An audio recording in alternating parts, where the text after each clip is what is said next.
आज हम बात करने वाले हैं संविधान सभा से संबंधित महत्वपूर्ण 50 प्रश्न, है ना। तो हम 10 मिनट में इनको पूरा करने का प्रयास करेंगे। उसमें संविधान सभा से संबंधित बहुत ही महत्वपूर्ण जो है विषय आपको, यानी जो भी क्वेश्चन है वो अच्छे तरीके से डिस्कस किए गए हैं। तो यदि वीडियो पसंद है तो चैनल को लाइक करें, शेयर करें, सब्सक्राइब करें, ठीक है।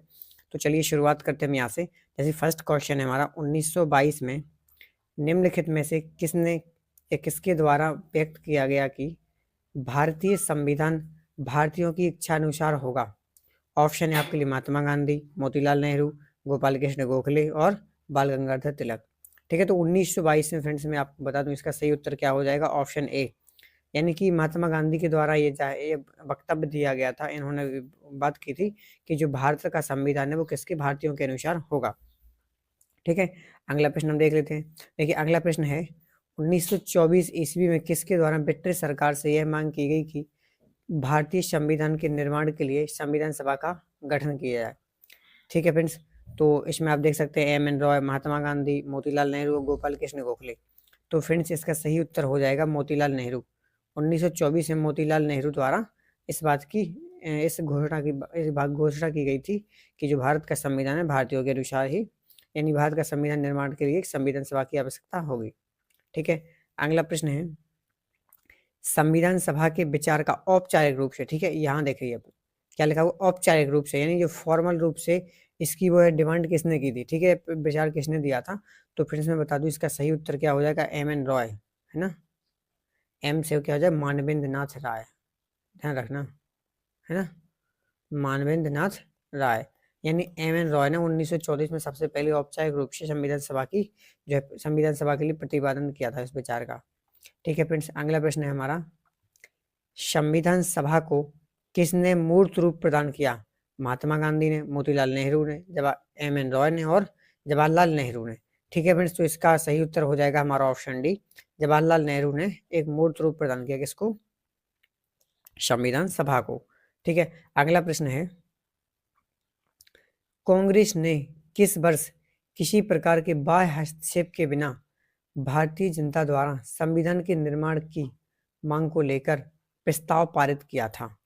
ठीक है फ्रेंड्स, तो आप यहाँ पे ऑप्शन देख सकते हैं। ऑप्शन ए में क्या है 1928, ऑप्शन बी में 1931, 1936 और 1942। तो फ्रेंड्स इसका सही उत्तर हो जाएगा ऑप्शन सी, यानी कि 1936 में कांग्रेस ने किसी बाह्य बिना हस्तक्षेप के भारतीय जनता द्वारा संविधान के निर्माण की मांग के लेकर जो प्रस्ताव था उसको सर्वसम्मति से पारित किया था। ठीक है, अधिवेशन हुआ था कांग्रेस का। ठीक है फ्रेंड्स, अगला प्रश्न देख लीजिए, 1938 में किस व्यक्ति ने वयस्क मताधिकार के आधार पर संविधान सभा के गठन की मांग की थी।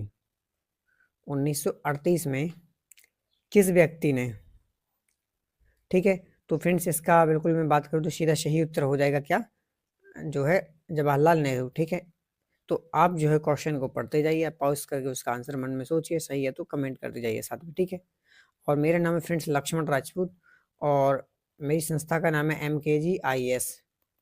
ठीक है, जो हमारे टीकमगढ़ डिस्ट्रिक्ट में गृहस्थी मार्केट के पास लगती है। यदि आप हमारी कोचिंग ज्वाइन करना चाहते हैं तो इस नंबर पे कॉल कर सकते हैं, 93 40 30 92 35। इस नंबर पर फ्रेंड संपर्क कीजिए और आप हमारी संस्था से ऑफलाइन जुड़ पाएंगे। ठीक है, अगला प्रश्न हम बात कर लेते हैं फ्रेंड्स, वर्ष 1942 में किस योजना के तहत यह स्वीकार किया गया कि भारत में एक निर्वाचित संविधान सभा का गठन होगा जो युद्ध उपरांत संविधान का निर्माण करेगी। ठीक है, तो फ्रेंड्स लंबे समय से जो है संविधान सभा की मांग की जा रही थी, लेकिन अंग्रेज सरकार जो थी यानी ब्रिटिश सरकार थी, उन्होंने एक प्रस्ताव लाई किसके लिए, संविधान सभा के लिए। कुछ उसमें कंडीशंस थी, ठीक है, जैसे क्रिप्स योजना, बेबल योजना, कैबिनेट मिशन और क्या हो जाएगा, माउंटबेटन। ठीक है फ्रेंड्स, तो इसका सही उत्तर क्या हो जाएगा, क्रिप्स मिशन। जो स्टैफोर्ड क्रिप्स थे उनकी अध्यक्षता में क्रिप्स मिशन आया था और उन्होंने ये कहा था कि हम जो है युद्ध समाप्त, यानी द्वितीय विश्व युद्ध हो रहा था, तो द्वितीय विश्व युद्ध के बाद हम आपको क्या करेंगे, स्वतंत्रता दे देंगे, आजाद कर देंगे। ठीक है, तो आपको फ्रेंड्स कमेंट में ये बताना है कि जो सेकेंड वर्ल्ड वार है, सेकेंड वर्ल्ड वार कब प्रारंभ हुआ था, ठीक है, और कब इसका अंत हुआ था, ये आपको हमें कमेंट बॉक्स में बताना है। ठीक है, दोनों questions, second world war means द्वितीय विश्व युद्ध। अगला है, संविधान सभा के गठन की मांग सर्वप्रथम 1895 किसके द्वारा प्रस्तुत की? महात्मा गांधी, नेहरू जी और अगला क्या रहेगा? भीमराव अम्बेडकर, तिलक। तो फ्रेंड्स इसका सही उत्तर हो जाएगा क्या? बाल गंगाधर तिलक ने सबसे पहले संविधान सभा के निर्माण की मांग की थी। नेक्स्ट फ्रेंड्स, भारत की संविधान सभा गठित करने का आधार क्या था? ठीक है, मैं सीधा आंसर पे बात करूंगा। तो फ्रेंड्स हमारा जो कैबिनेट मिशन था इसके आधार पर संविधान सभा का गठन किया गया था, यानी ऑप्शन बी हमारा सही हो जाएगा। भारत की संविधान सभा किसके अनुसार गठित की गई थी? ठीक है फ्रेंड्स, तो इसमें बेसिकली वही हो जाएगा कैबिनेट मिशन जो 1946 में आया था। ठीक है, इसके अनुसार। अब फ्रेंड्स आपको कमेंट में ये बताना है कि कैबिनेट मिशन में कितने सदस्य थे, कब आया और कहाँ, सबसे पहले कहाँ आया था, ये आपको कमेंट बॉक्स में बताना है ये सब। ठीक है हमें। नेक्स्ट, सन 1936 में भारतीय राष्ट्रीय कांग्रेस द्वारा संविधान सभा के गठन की मांग कहाँ पर हुए अधिवेशन में रखी गई थी? ठीक है फ्रेंड्स, तो जो 11 का फ्रेंड्स सही उत्तर क्या हो जाएगा? जो फैसपुर अधिवेशन था 1936 का, यहाँ पे संविधान सभा की औपचारिक रूप से मांग रखी गई थी। ठीक है। नेक्स्ट, कैबिनेट मिशन योजना के अनुसार संविधान सभा में कुल कितने सदस्य होने थे? 389, 409, 429, 509। तो फ्रेंड्स इसका सही उत्तर हो जाएगा क्या? 389। टोटल सदस्य फ्रेंड्स कितने होने थे? 389, जिसको भी हमने दो भाग में बांटा था। जो 296 सदस्य थे ये ब्रिटिश प्रांतों से आने थे, और 93 सदस्य जो थे कहाँ से फ्रेंड्स? देसी रियासतों से, देसी रियासतों से। और ये कहाँ से? ब्रिटिश इंडिया, जो ब्रिटिश प्रांत से वहां से सिलेक्ट करके आने थे। ठीक है, नेक्स्ट देख लेते हैं हम। प्रस्तावित मूल संविधान में कुल सदस्यों का विभाजन किस प्रकार होना था? ठीक है, तो जिसके लिए यहाँ पे देख सकते हैं कि ब्रिटिश प्रांतों का 292, ठीक है, देसी रियासतों का 93, और 4 मुख्य कमिश्नरी जो मुख्य रूप से इसी में शामिल थी, इसलिए इसको मैंने कितना बोला था फ्रेंड्स? अभी 296 प्लस 93, और इसको भी दो भागों में बांटा गया था, 292 प्लस 4 जो ब्रिटिश कमिश्नरी थी। ठीक है, जैसे मैं बात करूँ इसमें, जैसे अजमेर है ना, अजमेर, दिल्ली, मारवाड़ और है ना बलूचिस्तान, ये 4 ब्रिटिश कमिश्नरी हुआ करती थी। संविधान सभा के विभिन्न प्रांतों के 292 सदस्यों का निर्वाचन, इनमें से कांग्रेस कितने प्रतिनिधि निर्वाचित होकर आए थे? ठीक है, तो कांग्रेस ने फ्रेंड्स सीधा याद रखना कितनी, 208 सीटें जीती थी। और जो मुस्लिम लीग थी ना उसने फ्रेंड्स 70 या 73 सीटों पर विजय प्राप्त की थी, है ना। 73 सीटों पर किसने विजय प्राप्त की थी? मुस्लिम लीग ने। ठीक है, इतना आप लोग ध्यान रखना। पुनर्गठन के फलस्वरूप 1947 संविधान सभा के सदस्यों की संख्या कितनी रही? जैसे कि आपको पता है संविधान सभा का गठन 1946 में हुआ था। उसके बाद आपको पता है कि 1947 में भारत आज़ाद हो गया। तो जो मुस्लिम लीग था इसके कुछ सदस्य यहाँ से चले गए, कहाँ? पाकिस्तान में। ठीक है, अलग संविधान बनाने के लिए।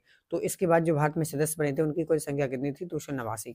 ठीक है, तो आपको ध्यान क्या रखना, ऑप्शन ये आप, नहीं 299 थी। ठीक है, फिर कितनी? 299। आपका ये ऑप्शन 20 करेक्ट हो जाएगा। ठीक है, इतना ध्यान रखना। नेक्स्ट, संविधान सभा में देसी रियासतों के कितने प्रतिनिधि थे? देशी रियासतों थे। ठीक है, तो मैं अभी बता चुका हूँ कितने फ्रेंड्स, 70 जो है इलेक्शन हो जीत कर आए थे, है ना फ्रेंड्स, यहाँ पे 70 है। ठीक है, ध्यान रखना आप लोग। नेक्स्ट, पुनर्गठित संविधान सभा में विभिन्न प्रांतों के लिए कितने प्रतिनिधि थे? संविधान सभा में विभिन्न प्रांतों के लिए, ठीक है, तो आपको ध्यान रखना है कितने थे? 229। ये कितने थे? 292 में से 229 कहाँ से थे? प्रांतों से। ठीक है, नेक्स्ट, कैबिनेट मिशन योजना के अंतर्गत संविधान निर्मात्री परिषद में प्रत्येक प्रांत की आवंटित सदस्य संख्या निर्धारित करने के लिए प्रतिनिधित्व कितनी जनसंख्या के अनुपात में था?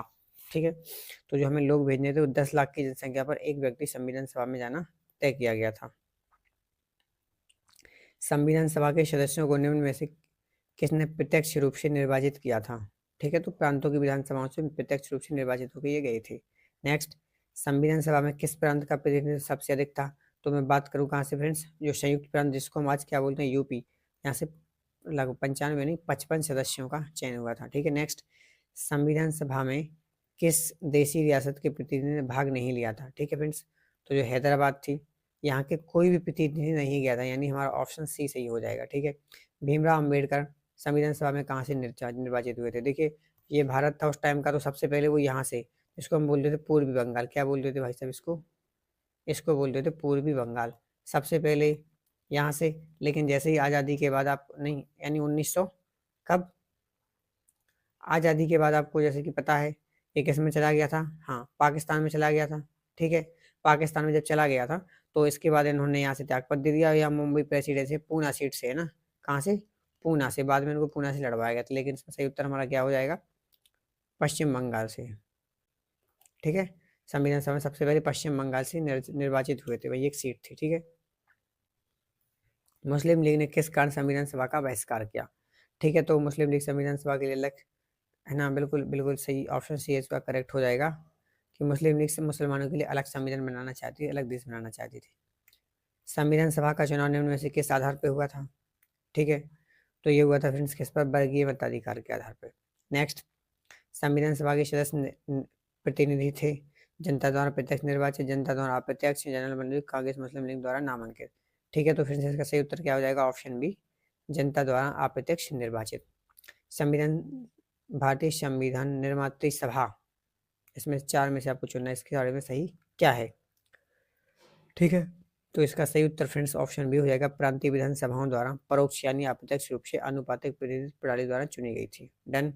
नेक्स्ट, संविधान सभा को किसने अपनाया? भारतीय संविधान को किसने अपनाया? किसने अपनाया था फ्रेंड्स?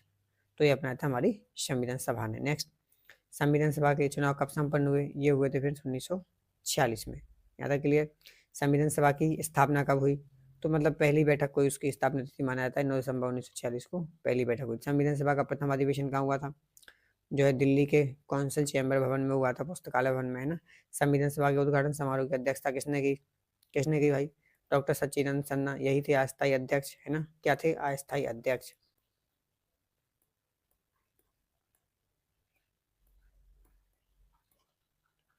नेक्स्ट, संविधान सभा का पहला सत्र कब हुआ था? है ना, तो पहला सत्र यही 9 दिसंबर से फ्रेंड्स प्रारंभ हो गया था।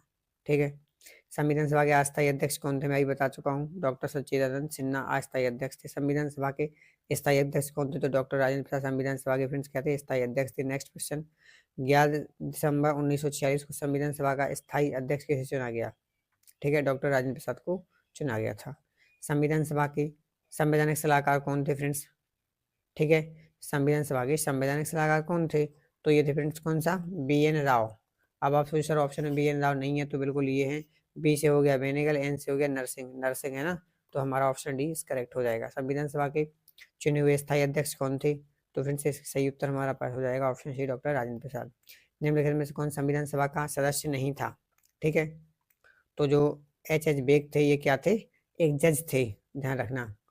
ये कोई सुप्रीम उसमें जो है संविधान सभा में सदस्य नहीं थे। के मुंशी, गोपाल स्वामी अयंगार, टी.डी. कृष्णाचार्य, ये सब वहाँ थे। संविधान सभा के विभिन्न पहलुओं के अध्यक्ष संविधान सभा ने कुल कितनी समितियां नियुक्त की थी? लगभग 13 समितियां थी जो संविधान सभा ने नियुक्त की थी। संविधान सभा की प्रारूप समिति की नियुक्ति कब हुई? यानी जब डॉक्टर भीमराव अम्बेडकर के नेतृत्व में बनाई गई थी, उसकी नियुक्ति कब हुई थी? तो फ्रेंड्स ये बनी थी 29 अगस्त 1947 को। इसमें 7 सदस्य कौन कौन से थे? आपको उनके नाम कमेंट में बताना है। भारतीय संविधान सभा की प्रारूप मसौदा समिति के अध्यक्ष कौन थे? तो अभी मैं बता चुका हूँ कौन थे प्रारूप समिति के अध्यक्ष, डॉक्टर भीमराव अम्बेडकर। ये कब बनी थी आप कमेंट बॉक्स में बताइए अभी, है ना। संविधान सभा की प्रारूप समिति के सदस्यों की संख्या कितनी थी फ्रेंड्स? 7 थी, बिल्कुल बहुत सिंपल है। निम्नलिखित में से भारतीय संविधान की प्रारूप समिति के सदस्य नहीं थे, है ना। सदस्य कौन नहीं था इनमें से? आइंस्टाइन ये थे, गोपाल स्वामी अयंगार ये थे, भीमराव अम्बेडकर ये भी थे, डॉक्टर राजेंद्र प्रसाद इस समिति के सदस्य नहीं थे, यानी हमारा ऑप्शन डी इस करेक्ट उत्तर हो जाएगा। निम्नलिखित में कौन प्रारूप समिति का सदस्य नहीं था? ठीक है, जवाहरलाल नेहरू नहीं थे, बिल्कुल नहीं थे। मोहम्मद शाहदुल्लाह थे, के एम मुंशी थे और गोपाल स्वामी अयंगार, तीनों थे। हमारा सही उत्तर क्या हो जाएगा? Option A. संविधान की प्रारूप समिति के समक्ष प्रस्तावना का प्रस्ताव किसने दिया था? संविधान की प्रारूप समिति के समक्ष प्रस्तावना,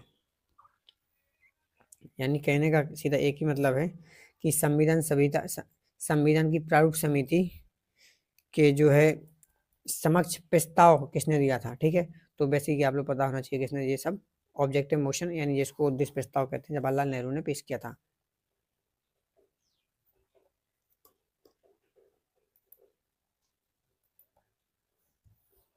एक सेकंड दोस्तों, है ना। संविधान सभा में सभी निर्णय किस आधार पर लिए जाते थे? ठीक है, तो सहमति और समायोजना से। समायोजना का मतलब होता है कि परिस्थिति अकॉर्डिंग, ठीक है। नेक्स्ट, संविधान सभा में उद्देश्य प्रस्ताव किसने पेश किया था? जवाहरलाल नेहरू जी ने पेश किया था। भारतीय संविधान सभा की संघीय शक्ति समिति के अध्यक्ष कौन थे? जवाहरलाल नेहरू थे, ठीक है। भारतीय संविधान को अपनाया था, संविधान सभा ने अपनाया था। ये क्वेश्चन रिपीट हो गया है।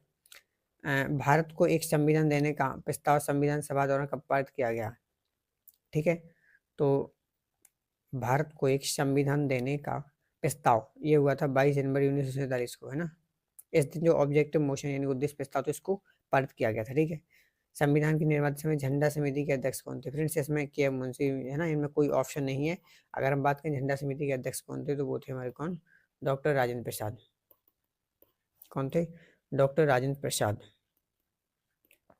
अगर बात करें इसके अलावा ये कौन कौन सी समिति, तो जैसे नियम समिति, है ना, कार्य संचालन समिति, इन समितियों के क्या थे? अध्यक्ष हुआ करते थे, ठीक है। नेक्स्ट, राष्ट्रीय झंडे की अभिकल्पना को भारत की संविधान सभा में ग्रहण किया गया था। राष्ट्रीय झंडे की अभिकल्पना को, ठीक है, तो झंडे को कब अपनाया गया था फ्रेंड्स? तो बिल्कुल आपको ध्यान रखना है, जुलाई 1947 में तिरंगे को अपनाया था। नेक्स्ट, भारतीय संविधान सभा ने राष्ट्रीय ध्वज की रूपरेखा को अंगीकार कब किया?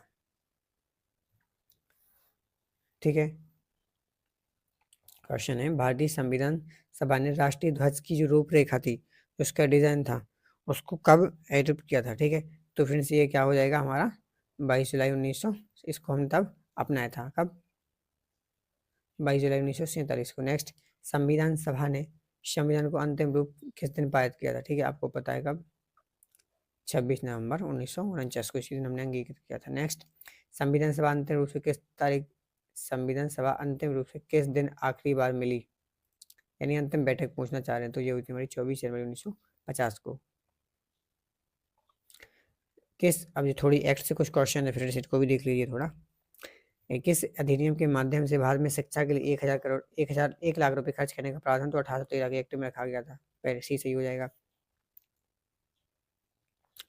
भारत का संविधान लागू होने तक स्वतंत्रता के पश्चात इसका शासन किसके अंतर्गत चलाया जाएगा? ठीक है, जो 1935 का एक्ट था इसके अनुसार चलाया जाना था। आर्टिकल सी सही हो जाएगा। 58, भारत को वर्ष 1947 में सार्वभौम सत्ता सौंपने की योजना निम्न से किस नाम से, वो माउंटबेटन योजना कहा गया उसको फिर, ठीक है। ठीक है, इसने लॉर्ड माउंटबेटन ने पेश की थी, उस समय भारत के वायसराय हुआ करते थे। किस अधिनियम के प्रमुख प्रांतीय स्वायत्ता थी, यानी कि प्रांतों में जो द्वैत शासन था फ्रेंड्स, वो द्वैत शासन क्या हो गया था? पूर्णतः समाप्त हो गया था। तो ये हुआ था 1935 के एक्ट में। क्लियर। इसके बाद भारत में सचिव का पद किसके द्वारा निर्मित किया गया था?